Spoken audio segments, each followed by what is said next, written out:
أعوذ بالله من الشيطان الرجيم بسم الله الرحمن الرحيم اللهم كل وليك الحجة ابن الحسن عليه الصلاة والسلام صلواتك عليه وعلى آبائه في هذه الساعة وفي كل الساعة وليا وحافظا وقائدا وناصرا ودليلا وعينا حتى تسكنه أرزك توا وتمتعه فيها طويلا برحمتك يا أرحم الراحمين يا رب محمد وآل محمد صل على محمد وآل محمد واجعل فرج آل محمد صلوات اللهم صل على محمد وآل محمد واجعل فرج. All praise goes to the one and only Allah that has created all of mankind, that has created us Shias.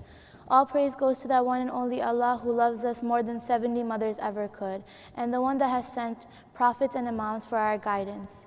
And all durood and salam go to Prophet Muhammad ﷺ and his household. Salawat.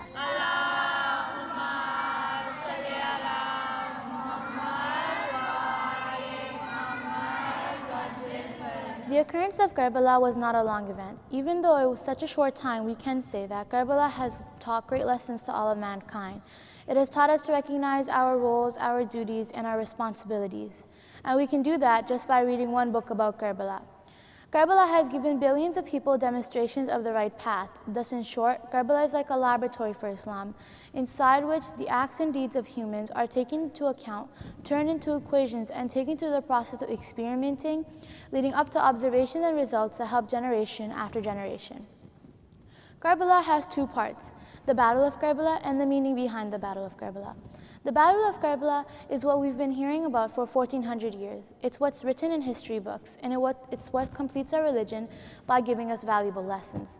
The meaning behind the Battle of Karbala is to dig deep into the Battle of Karbala and figure out how we can help our Imam of the time whenever he comes. Karbala teaches us that wherever a human is located and in whatever position, he or she could find the solutions to their problems or how to help their Imam by reading one book about Karbala. All they have to do is to figure out their role in society today and then find a role model in Karbala and follow their footsteps. If they continue this, they will be satisfied. We should think of us as a continuation of Karbala. Our Imam of the time is the Hussein alayhi salam of today. He has the same light upon him, the same glory, the same status, the same greatness. The only difference is the time period or the people.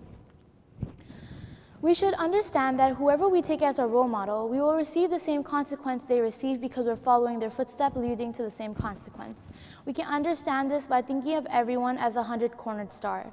Each corner associates itself to something or someone to a limit. For example, if someone is a high-ranked officer, they look at Hazrat Hur alayhi salam as an example. If they are a servant, they learn from Hazrat John alayhi salam. If they are a Sayyid, they follow the footsteps of Hazrat Abbas alayhi salam. And if they are a maid, they learn from Bibi Fizza alayhi salam. If they are a mother of an adolescent, they learn from Bibi Ruqayya alayhi salam. And if they are a mother of a baby or a toddler, they learn from bin Asajah's wife. If they are a wife, they learn from the wives of Zuhair ibn Qabi. And if they're part of a family, they learn from Tharma bin Hakim and they learn from Ibn Mazahir. Even in today's time, we can figure out and find a role similar to ours in the role models of Karbala. The role models of Karbala include Janab Ali Akbar alayhi salam, Janab Ali Asghar alayhi salam, and Janab Abbas alayhi salam. And if we talk about women, we can find amazing and holy women that teach us how to be amazing mothers, daughters, and sisters. Karbala teaches us how we, girl, boys, men, women, parents, mothers, fathers, grandfathers, how to fulfill their role to the best of their abilities. Salawat.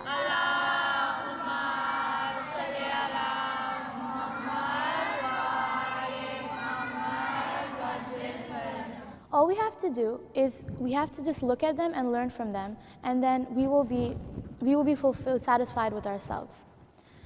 Before I talk about Janab Ali Asghar alayhi salam, I would like to mention two things about two other tiny soldiers that helped their Imam. They did not let their childhood be an excuse to stop them from fighting, nor did their mothers.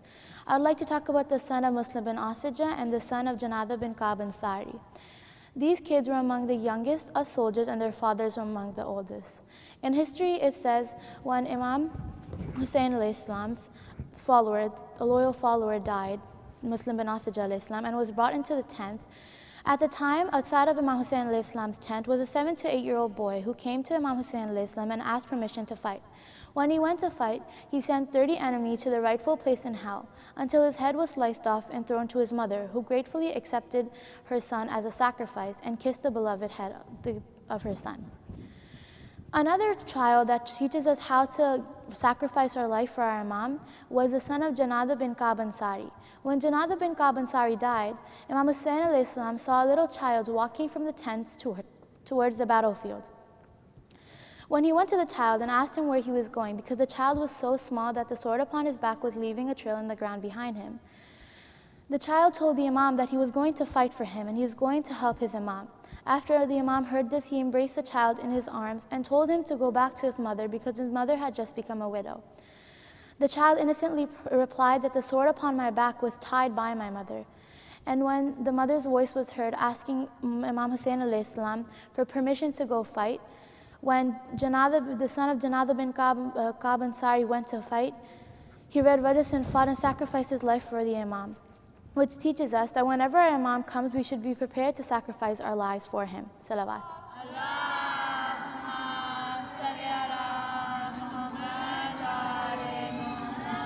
So another question that comes to mind is, why did Imam Hussein alayhi salam take children and women to Karbala anyways?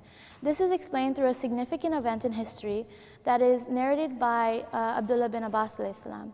When Abdullah bin Abbas alayhi salam found out that Imam Hussein alayhi salam was soon to be traveling to Kufa, he told him not to go there because the people there are not trustworthy, and they killed Imam Ali alayhi salam, Imam Hassan alayhi salam, and the people have no good in them. They will kill Imam Hussein alayhi salam too.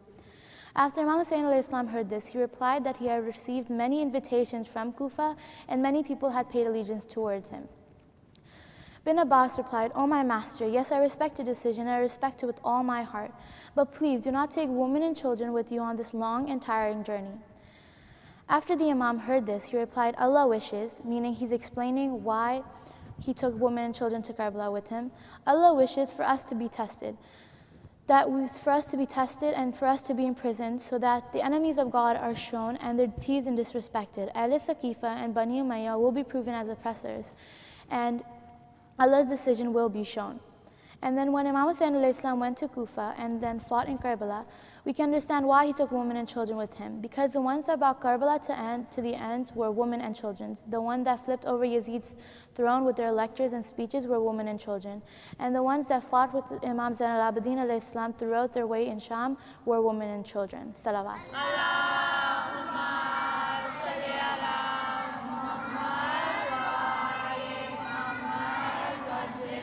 Since this majlis is about Janab Ali Asghar alayhi salam, I would like to mention a little bit about him before I move on to Masaib.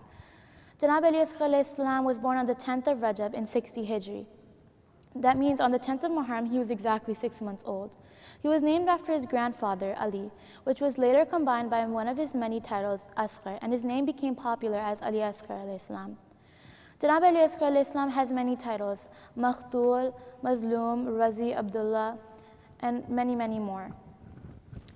A symbol that represents Imam Ali Asghar alayhi salam is a cradle. Nobody can predict the importance of the cradle because it is just as important as a person who slept in the cradle themselves. Cradles are mentioned many times throughout history. They're even mentioned before the time of Prophet Ibrahim alayhi salam. For example, when Namrud took their kids out of the cradle and killed them. When the innocent baby spoke from his cradles, proving Hazrat Yusuf alayhi salam's innocence. When people would worship Janabi Isa alayhi salam's cradle. And when our master Mawla Ali alayhi salam tore apart a deadly serpent in his cradle. When Fitrs came and visited Imam Hussein alayhi salam in his cradle. But even though all of these events are mentioned throughout history, whenever we hear about a cradle or see a cradle, the one that comes to our mind is Janab Ali Asghar alayhi salam, the one that did not spend as much time as others in it.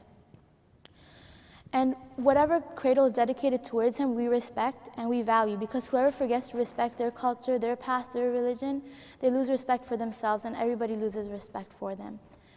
There is this incident related to the Shahadat of Janab Ali Asghar alayhi salam. In Tabriz, and all Arab in Iran, there's a ritual where people would reenact Ashura. So in Tabriz, they decided that they would reenact the Shahadat of Janab Ali Asghar alayhi salam. When they distributed the roles, they found people to represent the Imam and Janab Ali Asghar alayhi salam. But they did not find someone to act as Harmala. So since there were still idol worshippers in Tabriz, they found a non-Muslim to act as Harmala. And when they explained his role to him, they explained that he will come out of a tent and come to face with the old man who has a child in his arm asking for water. You have to deny and throw an arrow. After the non-Muslim agreed, the program actually started. And when Harmala came out of his tent, the actor, with a special army, he came to face with the representation of the Imam and the representation of Janab Ilyas alayhi salam. The man raised the infant in his arms towards the sky and asked, "O people, can you give him water, because your rivers will still be filled with water after giving away one sip." After Harmala heard this, he tensed up and he started to cry because he replied, "O my master, how can I refuse to you? How could anyone refuse to you? God asked those who never gave this innocent child water." Even the non-Muslims felt bad for Janab Ilyas alayhi salam, but the ones that declared themselves to be the best of Muslims were the ones that threw an arrow at him. Janab Ilyas alayhi shahadat was a one that trembled, that caused the skies and grounds to tremble, the one that tore apart the heart of Rabab. When Janab Ali Akbar alayhi salam on the day of Ashura would pass by the cradle of his brother, he was too afraid to come to face with the weak and thirsty body of his brother. Bibi Rabab alayhi salam had to come and place a hand on Janab Ali alayhi salam's chest to make sure he was breathing, to make sure he was alive. Do you know how when a fish is taken out of water, it starts trembling and it starts fighting itself? But whenever it finally gives up hope and it finally gives up in the end, it looks towards the sky with its mouth open. That's what Janab Ilyas alayhi salam was doing. And when Imam Hussein alayhi salam called for help, "Hal min nasin yansarna," is there anyone that can help me? Janab Ilyas alayhi salam found strength in his father's words, and he took all that strength and fell out of the cradle. When Bibi Fiz alayhi salam told Imam Hussein what had happened, Imam Hussein alayhi salam came and took the child from Rabab and told her that he was trying to get him water. When Janab Hussein alayhi salam went towards the enemies, he took the cloak off of his son's face because they thought he was bringing the Quran. And when he asked them for a sip of water and they denied, an oppressor yelled that Hussein is just thirsty himself and he's only asking for water for him to drink. At that time, Imam Hussein alayhi salam remembered us. He remembered his Shias. He wished if we were there to see him and how much suffering he had to go through to get one sip of water, we would fight for him and get him water. When Imam Hussein alayhi salam asked for water, and when Janab Ilyas alayhi salam turned towards the army and opened his mouth to show how thirsty he was, the army started crying. But Ibn Ziyad told Harmala to finish Janab Ilyas alayhi salam off. Harmala, out of all of his arrows, he took out the one that was the biggest, the one with 3 points that could carry away a horse, that was aimed at the neck of a horse to stop it. The arrow was bigger than Janab Ilyas alayhi salam himself. The arrow was larger than Janab Ilyas alayhi salam himself, and the arrow was heavier than Janab Ilyas alayhi salam himself. When the arrow was shot, the curtain of the tent started moving up and down. The skies and ground started to tremble. And when the arrow was shot, it hit the head, face, and neck of Janab Ilyas alayhi salam and the arm of Imam Hussein alayhi salam. Allah antalahi ala qawm az-zalimin. Ya Hussein, ya Hussein, ya Hussein.